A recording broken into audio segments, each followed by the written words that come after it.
All right, how are we doing today? So we're going to look at how you do a bomb calorimetry experiment. All right, and so for the purposes of filming it, I'm going to leave off my safety glasses for right now just so I can talk to you, but you would have your safety glasses on the whole time. Okay. So you would also need to make sure you've read through this packet and looked at that. It has all the steps for how to do the experiment, and we're focused on setting everything up. So this starts on page 4, and we're going to run through page 7. Okay. All right. So the pieces of the calorimeter. Here you have the body of the calorimeter. You can see in there's 3 little pegs. Okay. I'll come back to that later. There's also these 2 electrodes. All right. This is for turning on the stirrer, and you do that right here. Okay. This is the ignition unit that you're going to push when you're ready to fire the bomb calorimeter. This initiates the combustion inside the bomb chamber. This holds the water and the bomb itself, and this, you'll see that it has 3 little spaces there that are going to go on those 3 pegs in the body of the calorimeter. Okay. This is the lid that goes on top of this bucket. This right here hooks to this turner, and that's what stirs the water as the calorimeter is operating. Then we have the thermometer that's right here. Okay, this is a high precision thermometer. It's going to give you 3 decimal places. You don't want to use a different thermometer that only gives you 1 decimal place. You'll lose all your precision. All right, this is the bomb itself. Okay, it comes in these 3 pieces. So this piece is where you put the electrodes that I referenced right here. Okay. These electrodes come down, and you'll put your fuse wire in here. If you can see, there's a little hole here and a little hole there. You should be able to just see those holes. Okay. Now, there's several points where you have to check. This has a lot of consumables, and if anything's acting funny, you need to let me know, because we may need to replace something. For instance, this little O-ring here can expand and wear out, and then it doesn't seal what's inside the bomb, and you may have oxygen leaking out, which will decrease your combustion energy. Okay. Also, these posts here that you put the fuse through, okay, they can get corroded, and then you don't have good contact with the fuse, and you have a misfire. Your misfires cost you about 30 minutes, so we want to try and eliminate as much as possible any places where we can have a misfire. Okay. This is the combustion little, I'm going to call it the cup. This is where your sample goes, or when you're standardizing the calorimeter, you're going to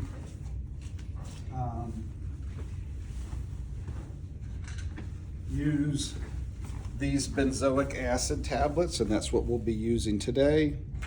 And so I wouldn't touch this with my hand, but I have a glove on. So there's one of those benzoic acid tablets, and we'll be using that today. Okay, so I'll go ahead and set that aside for us. And by the way, it does have the heat of combustion on the bottle, and you'll need that for the calculations. Okay, so what you do is, to assemble this, the little cup goes here, okay? We put 10 centimeters of fuse wire in here, and that fuse wire has to go from this post to this post, okay? And then touch the sample. If it touches the cup or anything else, you're going to have a short circuit, you'll have a misfire. Okay, this gets placed in the bomb chamber here, okay? I'm not ready. We have to measure and put in the benzoic acid. I'm just showing you how that works. and then the top screws on there. And you have to make sure this is fully screwed down. Sometimes I have students who have trouble with that. If so, I'm happy to help, or you can grab anyone else. You just need to make sure that you move this as little as possible as you're screwing this down. Okay, so that's kind of a big picture overview. Let's go ahead and do the experiment. All right, so we need to mass out and record the mass of this benzoic acid tablet.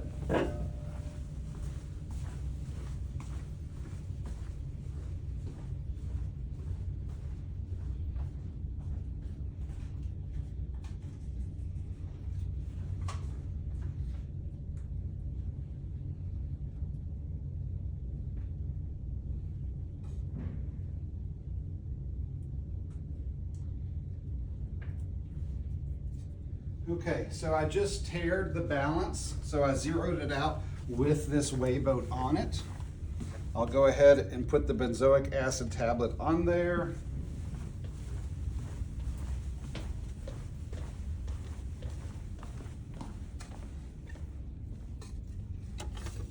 And we'll mass that out, and it looks like it's 1.0249, okay? 1.0249. All right.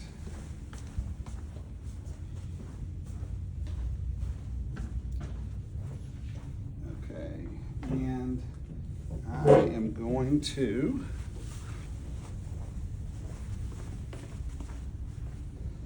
grab Miss Arnold's pen and use that to write that mass down.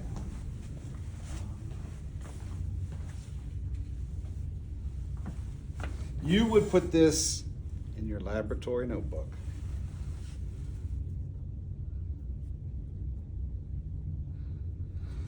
Okay. So this tablet is going to go right in here. And you want to have that centered in there as much as possible. Okay. If you have to make a pellet for yours, okay, which most of you will, then we'll get the pellet maker. Let me show you what that looks like.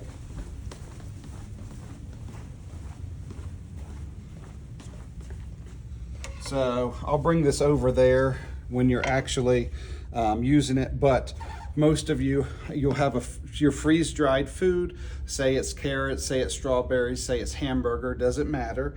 That will be freeze-dried with the school freeze dryer. You have to weigh that food before you give it to me. I'll put it in the freeze dryer, and then you have to weigh it again because you need to compare the energy to the original weight. When the freeze dryer pulls out all that water, it reduces the mass of the item, and so it looks like it has significantly more energy than it really does if you don't know that original mass, okay? So you get your hamburger, right? It's freeze dried, so you're gonna get it, it's gonna be very crumbly, right? You're gonna crumble it up and so that it's fully integrated, okay? And then you'll come over here, and this side has a lip. That's for getting the sample out. When you're making the pellet, you want the side with no lip. All right, so what you'll do is you'll take that fully mixed powder, okay, and you'll start putting it in this cylinder here, and then you'll push down the this forward, push down the pellet press, okay, and you'll keep doing that until when you push it down, you don't bottom out, okay, so that you have a pellet that's, you know, about a centimeter or so, okay. All right, so then once you have made that, the pellet is stuck in this cylinder here. So what you do is you use the side with the lip, and you can put that on there, okay? And now there's a space for that pellet to drop to, and you would push it down, and it would push that pellet down so it's dropped below where that cylinder is. and you can take your pellet here and put it in the cup we were talking about. That's what you do with the sample, okay? All right, let's go back to the bomb calorimeter.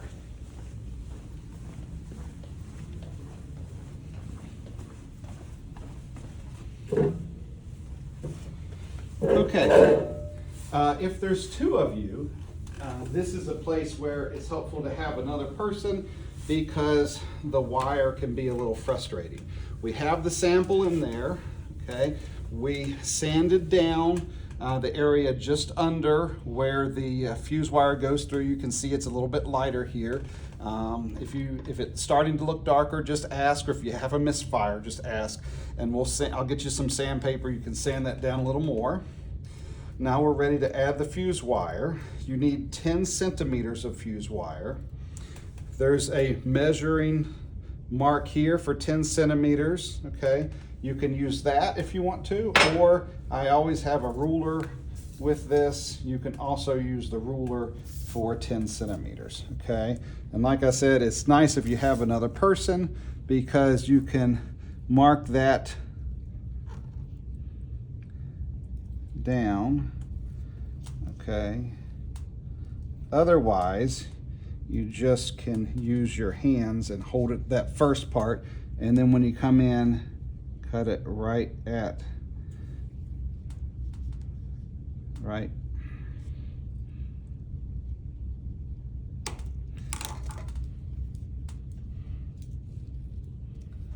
right at 10 centimeters, okay? And it doesn't matter, it just needs to be close to 10. So if it's off, you can come back and measure it, and that holds to there. So that looks to be 9.95, and you'll just do the math with 9.95, okay? If you have someone else here, like I said, they can help you hold that, but you can do it yourself. Okay, so the fuse wire goes through these two holes here, okay? And it's like threading the needle, and it's helpful if you have younger eyes than I do. All right, got through. And then once you put it through, I would go ahead and pull this side down. That'll help hold that in place, okay? Then we do the same over here.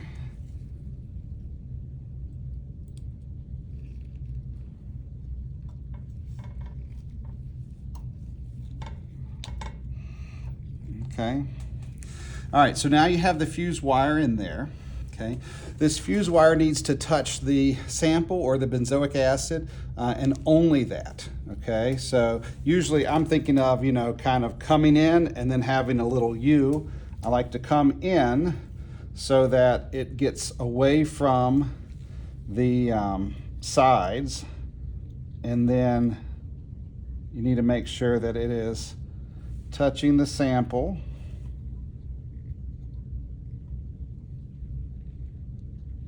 Okay, so you can see there that it comes over, touches the sample, then goes back up. It's not touching this cup at all. If it touched the cup, it would short circuit again, okay? All right, now, from here on out, we need to be really careful that we don't jostle this so that your food sample or the benzoic acid tablet gets out from under that wire. Because if you do, it's a misfire, right? Okay, so this is good.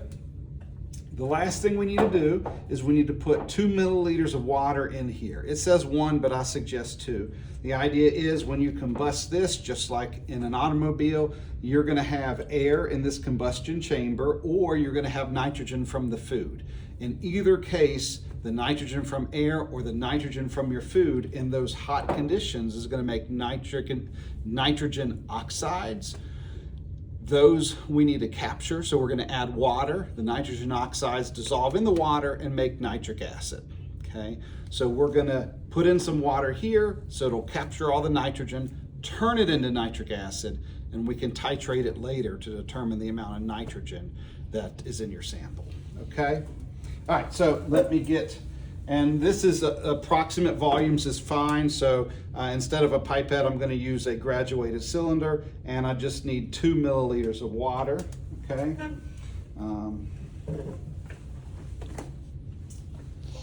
I have some deionized water here. Okay. All right. So I told you approximate volume, but I'll go down here and make sure I watch my meniscus, right? Remember, for your meniscus, you need to be head on, right where that line is, and you need to be level with it, okay? All right, so that's 2 milliliters, 2.0 milliliters. I'll go ahead and put that in. Okay, we're good there. Now, we're gonna put this into the bomb chamber, and it's going to seat tightly. Okay, should be airtight. Because of that, you're going to create positive pressure as we push down on it. It's not going to want to seat down correctly. Make sure you open this. Remember, lefty-loosey to open. Okay, and that allows, as we push this in, that excess pressure to exit through this vent right here. Okay. I'm going to carefully put this in here.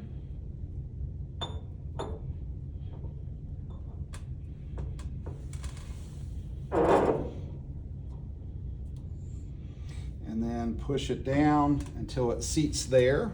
Okay, then I'll go ahead and get this knurled top here. I usually turn back just a hair to get the threads to line up. There we go, and now I'll tighten it down. Remember, righty-tighty, lefty-loosey. Now it starts to get tight, and you gotta keep going until it stops turning. All right, that's all the way tight, and now I can tighten this down here and close everything in. Okay, so it should be completely airtight here. All right, your food will not burn if it doesn't have an excess of oxygen. Just like if you take a match and hold it under a cracker, it's not going whoosh, right? So we need to add oxygen. Here we have our compressed gas cylinder. Okay, I have it attached to this cabinet down here, and then the top secured here. It still can move a little bit, right? But it's holding it there, okay? Make sure you don't come knocking this around, because this can be a big hazard if this top comes off. It's a giant CO2 cartridge, right? All right, so when you're operating it, you want to go ahead and open it, lefty-loosey, right? Open this thing all the way up, okay? Then, if you look here on this post, you'll see there's a hole there. That's where the oxygen is going to go in. Okay. If you look here, there are 2 O-rings, and they're spaced out. One's on this side and one's in there on that side. Okay, and so those O-rings are going to go on either side of this hole, forming an airtight boundary so that the oxygen can go straight into that hole and it's not going to leak out. Okay, so when you put this on, you need to make sure it's fully seated down so that it's in the right position, and those O-rings are on either side of that hole when you're ready to go. Okay, all right, so we're going to add the oxygen here. This smaller regulator is just telling you the total pressure in the tank. If this gets down to like 60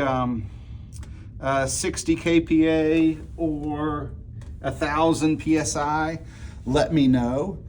We don't want to use it below 500. So if it's by 1,000, just let me know, and then we'll get another cylinder from Airgas. Okay. When you're actually using it, you're going to use this regulator here. We are adding 30 PSI. This down here is how we release the pressure. Okay. Now, in that post, there's a little, like a BB, if you will. That's not what it's actually but it's something similar to that. And when you release the pressure, it pushes up and seats in a hole so that the air will not come out, okay? So when you get to 30, you need to do a fast release of the pressure, otherwise the oxygen will come out, okay? So first, just open it a hair and then close it, okay? All right, just so you see how that feels, okay? And then slowly let it go up to 30.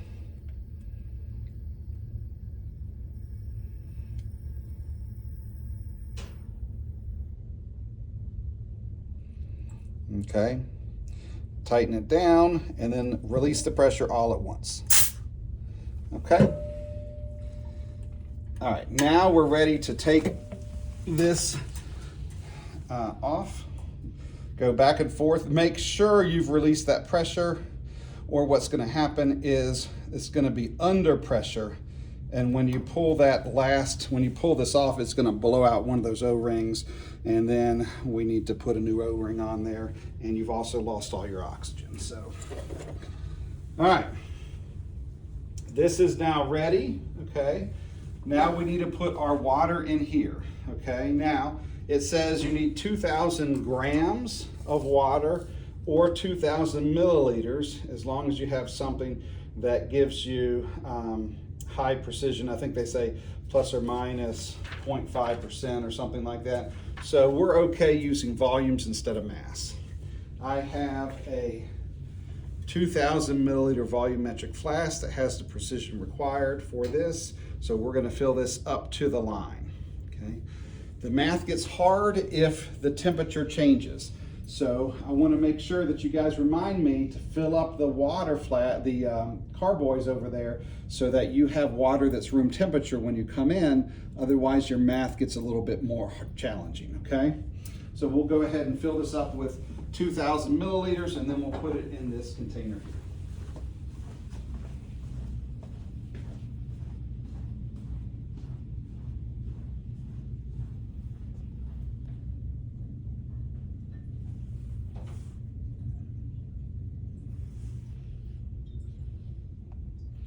I generally don't like it when people fill glassware straight in the carboy, because it usually creates a pressure vacuum and spills water everywhere. But these 2,000 milliliter volumetric flasks are large enough that that does not happen. So I'm okay if you fill it here instead of with a beaker, okay?